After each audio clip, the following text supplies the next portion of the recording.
चंदन जी के दादाजी का श्रद्धांजलि मंच पर गए और दादाजी के प्रतिमा के साथ साथ अपने देश के तमाम महापुरुषों, महामानवों, तथागत बुद्ध के भी प्रतिमा पर फूल यानी पुष्प अर्पण किए। आसपास के क्षेत्र, प्रदेश और देश में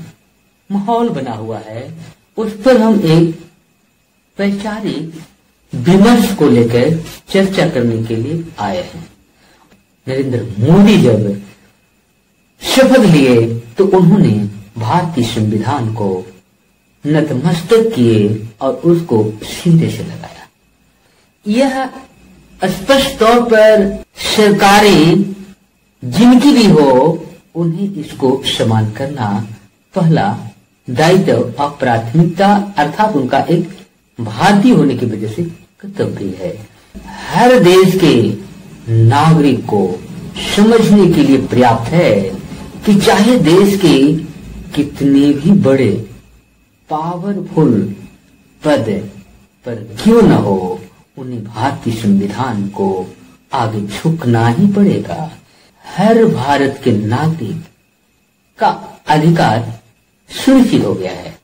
और सभी को मान सम्मान और अपने हक की बात और अधिकार को लेकर मांग की संवैधानिक आधार बन चुकी है। दो तरह का माहौल देखने को मिल रहा था। एक माहौल था जो सीधे तौर पर मन से ये घोषणा कर रहे थे कि हमारा देश का संविधान ही खतरा में है। दूसरा पक्ष जो इसी बात का काट ढूंढ रहे थे। नमस्ते साथियों, मैं शिव प्रसाद रुद्ररत्न बोध गया बिहार से आसपास के क्षेत्र, प्रदेश और देश में माहौल बना हुआ है, उस पर हम एक वैचारिक विमर्श को लेकर चर्चा करने के लिए आए हैं। आप सभी को मालूम है कि जब से हमारे देश में भारत का संविधान लागू हुआ है तो संवैधानिक तौर पर हर भारत के नागरिक का अधिकार सुनिश्चित हो गया है और सभी को मान सम्मान और अपने हक की बात और अधिकार को लेकर मांग की संवैधानिक आधार बन चुकी है। इसी आधार पर तमाम लोग जो भी संविधान को जानते हैं, अधिकार को समझते हैं, वे अपनी बातों को संवैधानिक तौर पर रख रहे हैं और वे उसे प्राप्त भी कर रहे हैं। इसी संदर्भ में हम भारतीय जो सबसे बड़ा पंचायती चुनाव जिसे लोकसभा चुनाव कहा जाता है, उसके संदर्भ में भी जो वर्तमान में परिस्थितियां, माहौल और तमाम पार्टियों के द्वारा जो दावेदारी मन से करते हुए दिखा है, उसकी मैं संक्षेप में चर्चा कर देना चाहता हूँ। आप सभी जानते हैं कि पूरे देश में दो तरह का माहौल देखने को मिल रहा था। एक माहौल था जो सीधे तौर पर मन से ये घोषणा कर रहे थे कि हमारा देश का संविधान ही खतरा में है। दूसरा पक्ष जो इसी बात का काट ढूंढ रहे थे और काट के तौर पर वे भी मन से बोल रहे थे कि वे भारतीय संविधान को बदल ही नहीं सकता। इसी दो विचारधारा को लेकर ये पूरे लोकसभा चुनाव 2024 में गर्मा गर्मी का माहौल देखने को मिला। 2024 का लोकसभा चुनाव का परिणाम आने के बाद ही सबको समझ में आ गई कि भारतीय संविधान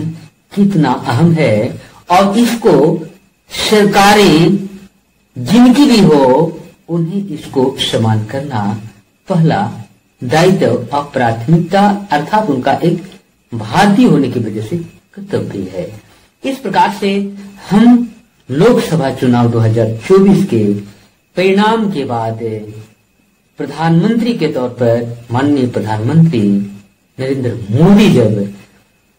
शपथ लिए तो उन्होंने भारतीय संविधान को नतमस्तक किए और उसको सीधे से लगाया। यह स्पष्ट तौर पर हर देश के नागरिक को समझने के लिए पर्याप्त है कि चाहे देश के कितने भी बड़े पावरफुल पद पर क्यों न हो, उन्हें भारतीय संविधान को आगे झुकना ही पड़ेगा। यह अंबेडकर वाद बनाम ब्राह्मणवाद। ब्राह्मणवाद की जो लड़ाई में शामिल लोग हैं वे भारत के संविधान को तो सम्मान इसलिए करते हैं कि इसे मात्र सम्मान देने से उनको पद और कुर्सी मिल जाती है, लेकिन भारतीय संविधान के आधार पर अंबेडकरवाद की जो लड़ाई लड़ते हैं वे केवल और केवल कुर्सी तक ही अपने को सीमित रखने वाले लोग नहीं होते हैं। इस विचारधारा को लेकर चलने वाले लोग पूरे देश के हर नागरिक को, हर मजबूर जुर्म, अत्याचार और शोषित वर्ग को मान सम्मान से जीने के लिए अधिकार प्रदान करने वाले संघर्ष की लड़ाई को लेकर वे आगे बढ़ रहे हैं। इसी क्रम में पूरे देश में एक बाबा साहब की विचारधारा को लेकर एक बिल्कुल अनोखे और स्पष्ट तौर पर अगर कही जाए तो मान्यवर कांशीराम साहब के द्वारा बताए गए आंदोलन के रास्ते पर चलकर यूपी के नगीना सांसद सीट से जीते माननीय सांसद चंद्रशेखर आजाद जी के नेतृत्व में एक संगठन का स्थापना की गई जिसे भीम आर्मी कहा जाता है। भीम आर्मी के जो लोग हैं वे पूरे देश के हर जिले के हर प्रखंड में देखने को मिल रहा है। बिल्कुल इसी कड़ी को मैं गया जिला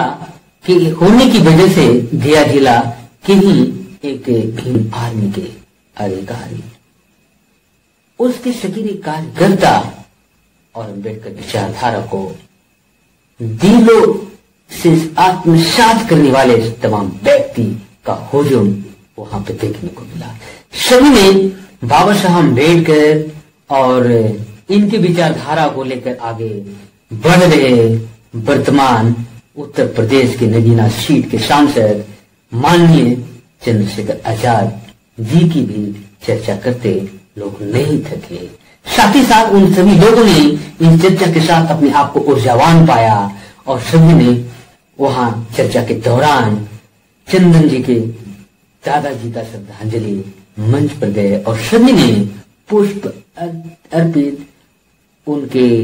दादाजी के प्रतिमा के साथ साथ अपने देश के तमाम महापुरुषों, महामानवों, तथागत बुद्ध के भी प्रतिमा पर फूल यानी पुष्प अर्पण किए और इस प्रकार से यहाँ पर एक नए रूप में गांव के तमाम लोगों को देखने को मिला कि ये एक जो वैचारिक तौर पर लोगों की जो होली है यह केवल होजो में नहीं है बल्कि अपने पूर्वजों को सम्मान देने के साथ साथ वर्तमान में भी वंचित, शोषित, दलित, पीड़ित तमाम लोगों को मान सम्मान, हक, अधिकार दिलाकर गौरवान्वित से जीवन जीने के अधिकार दिलाने वाले ये हुजूम था जिसमें भीम आर्मी अर्थात अम्बेडकर विचारधारा के समर्थक तमाम कार्यकर्ता मौजूद थे, जिसे आप देख सकते हैं कि वे लोग किस प्रकार से मंच पर चंदन जी के दादाजी का पुष्प अर्पित के साथ साथ महापुरुष, महामानव तथागत बुद्ध का भी प्रतिमा पर पुष्प अर्पित किए।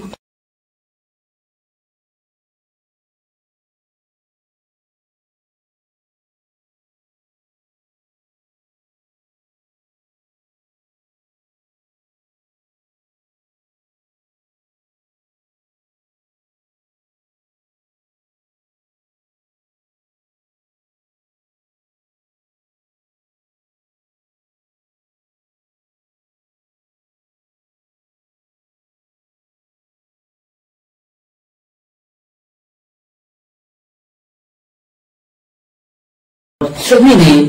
बहुत ही गर्वान्वित महसूस किया और सामूहिक फाइल फोटो भी शेयर किए। इस प्रकार से मैं यह स्पष्ट तौर पर कहना चाहता हूं कि भीम आर्मी के बैनर तले जो समाज में, गांव में, हर गलियों में जो जागरूकता आई है, ये जागरूकता वाकई में सामाजिक बदलाव की, क्रांति की एक चिंगारी है, जो चिंगारी अब गलियों से होकर गांव और शहरों में पहुंच चुकी है। और अब तो हम लोग गौरव और गौरवान्वित के साथ कहेंगे कि देश का सबसे बड़ा पंचायत सांसद भवन में भी माननीय सांसद चंद्रशेखर आजाद के रूप में पहुंचे हैं, जिन्होंने तमाम सांसदों के बीच अम्बेडकर विचारधारा को लेकर परखर तौर पर रखने वाले एक विभाग प्रतिनिधि गए हैं, जिस पर पूरे देश के लोगों को गौरव है और गर्व भी है। इसी के साथ आप तमाम लोगों को मेरी ओर से जय भीम, जय संविधान, नमो बुद्धाय। आप